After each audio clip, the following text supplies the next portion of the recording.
Hello friends, मैं आप सब लोगों का अपने इस एजुकेशनल चैनल पे हार्दिक स्वागत करता हूं। फ्रेंड्स, आज के इस वीडियो में हम लोग कंप्लीट बात करने वाले हैं सेक्शन 7 बीपीएससी परीक्षा की जो मेंस परीक्षा होने वाली है उसके न्यू एग्ज़ाम पैटर्न के बारे में।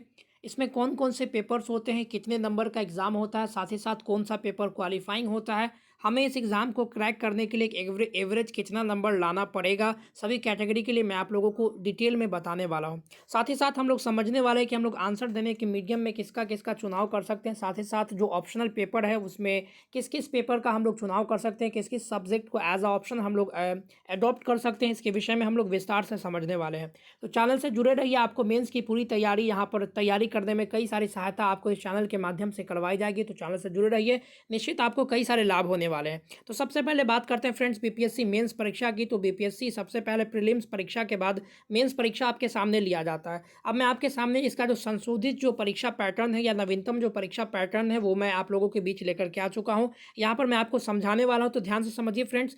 आपके सामने जो है मेनली जो बीपीएससी की जो मेंस परीक्षा होती है उसमें 3 पेपर देखने को मिलते हैं। सबसे पहले यहाँ पर आप कह सकते हैं कि यहाँ पर 4 पेपर आपके सामने देखने को मिलते हैं, जिसमें से पहला पेपर जो होता है वो अनिवार्य विषय या सामान्य हिंदी का पेपर होता है। दूसरा पेपर आपका अनिवार्य विषय प्रश्न पत्र 1 और प्रश्न पत्र 2 होता है, और तीसरा पेपर आपका ऐच्छिक विषय का पेपर होता है। अब हम लोग बात करेंगे यहाँ पर, तो आप यहाँ पर कह सकते हैं कि आपका जो पहला पेपर है जो सामान्य हिंदी का जो पेपर है, सामान्य हिंदी का जो आपका पेपर है वो आप कह सकते हैं कि 100 अंकों का आपके सामान्य हिंदी का पेपर होता है, जो कि क्वालिफाइंग नेचर का होता है। यहाँ पर आप देख सकते हैं कि यहाँ पर आपके सामने लिखा गया है सामान्य हिंदी 100 अंकों का एक पत्र होगा जो कि विषयनिष्ठ प्रकृति का होगा। इस विषय में 30% लाभांक प्राप्त करना अनिवार्य होगा। जो अभ्यर्थी सामान्य हिंदी विषय के लिखित परीक्षा में 30% अंक प्राप्त नहीं कर सकता वो योग्यता प्राप्त नहीं समझे जाएंगे। कहने का अर्थ क्या होता है कि आपको अनिवार्य विषय, आपका जो पेपर 1 है हिंदी का अनिवार्य विषय है, इसमें आपको कम से कम आप कह सकते हैं कि 30% अंक लाना होगा। यानी अगर 100 नंबर का आपका एग्जाम हो रहा है तो न्यूनतम आपको 30 अंक आने चाहिए, तभी जाकर के आपके अन्य कापियों का जो है वो मूल्यांकन किया जाएगा। बढ़ते हम अपने आगे की ओर और उसको समझने का प्रयास करते हैं। तो आप कह सकते हैं कि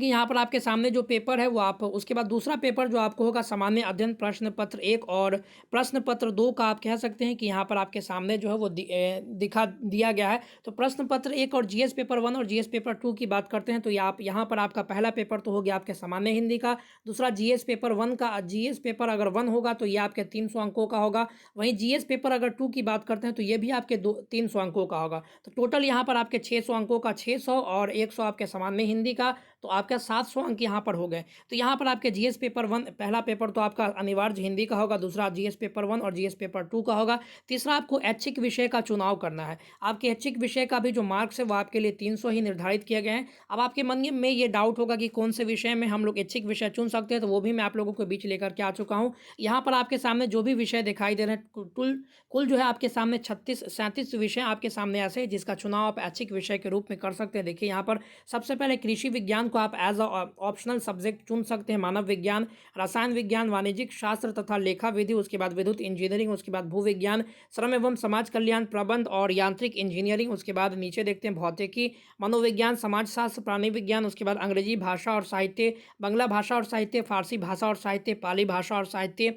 उसके अलावा हम लोग देखते हैं तो यहाँ पर आपके सामने लिखा गया है, जो आपके सामने जो भी चीज़ें यहाँ पर दी गई हैं वो ये है आपका पशुपालन तथा पशु चिकित्सा विज्ञान, उसके बाद आपके सामने है वनस्पति विज्ञान, उसके बाद आपके सामने है सिविल इंजीनियरिंग, अर्थशास्त्र, भूगोल, इतिहास, विधि, गणित, दर्शन शास्त्र, उसके बाद राजनीतिक शास्त्र आप देख सकते हैं। उसके अलावा राजनीतिक विज्ञान तथा अंतर्राष्ट्रीय संबंध, लोक प्रशासन, सांख्यिकी, हिंदी भाषा और साहित्य, उर्दू भाषा और साहित्य, उसके अलावा संस्कृत भाषा और साहित्य, अरबी भाषा और साहित्य, मैथिली भाषा और साहित्य। कुल ये आपके सामने 36 विषय दिए गए हैं, जिसमें से आप किसी भी एक विषय का चुनाव एज अ ऑप्शनल कर सकते हैं। इन सब में से कई सारे जो मेन जो सब्जेक्ट है जैसे हिस्ट्री, ज्योग्राफी, पॉलिटी, इन सब के जो है वो आप कह सकते हैं कि या जो एलएसडब्ल्यू भी बहुत सारे बच्चे इसको एज ऑप्शनल अडॉप्ट करते हैं। इसका डिटेल वे में मैं सिलेबस ऑलरेडी इस चैनल पर अपलोड करवा चुका हूं, तो आप लोग वीडियो विजिट करके वहां से भी उसको सिलेबस को समझ सकते हैं। अब हम लोग वीडियो की तरफ लौट आते हैं। यहाँ पर हम लोगों ने समझने का प्रयास किया था कि किस तरीके से कितने पेपर्स की परीक्षा होती है। तो हम लोगों ने समझ लिया अनिवार्य विषय या सामान्य हिंदी को, जो कि आपके 100 नंबर का लिया जाएगा, जिसमें आपके 100 नंबर में से आपको 30 नंबर जो है वो अनिवार्य रूप से लाना होगा। अगर आप 30 नंबर नहीं लाते हैं या 30% अंक आप नहीं लाते हैं तो आप इस परीक्षा में जो है मुख्य रूप से आगे आपके कॉपी का मूल्यांकन ही नहीं किया जाएगा। दूसरा, सामान्य अध्ययन की बात करते हैं तो इसमें पेपर 1 और पेपर 2 होता है, जो कि GS1 और GS2 के नाम से जाना जाता है। उसके बाद जो ऐच्छिक विषय है यह आपके 300 अंकों का, आप कह सकते हैं कि 300 अंकों का होता है। तो अब उसके बाद हम लोग बात करते हैं, एक आपके सामने यहाँ पर है व्यक्तिगत परीक्षण। तो व्यक्तिगत परीक्षण की बात करते हैं तो टोटल आप कह सकते हैं कि पहला 100 नंबर का आपका हुआ हिंदी, उसके बाद आपके 2 GS के पेपर हुए आपके 600 नंबर, उसके बाद एक हुए आपके ऐच्छिक विषय। तो टोटल मिलाकर के आपको 1000 नंबर की ये परीक्षा हो जाते हैं, 1000 नंबर के। और आपके सामने जो आपका जो आप कह सकते हैं कि व्यक्तिगत परीक्षण या इंटरव्यू जो होगा वो आपको ये 120 अंकों का जो है आपका व्यक्तिगत परीक्षण जो है वो किया जाएगा।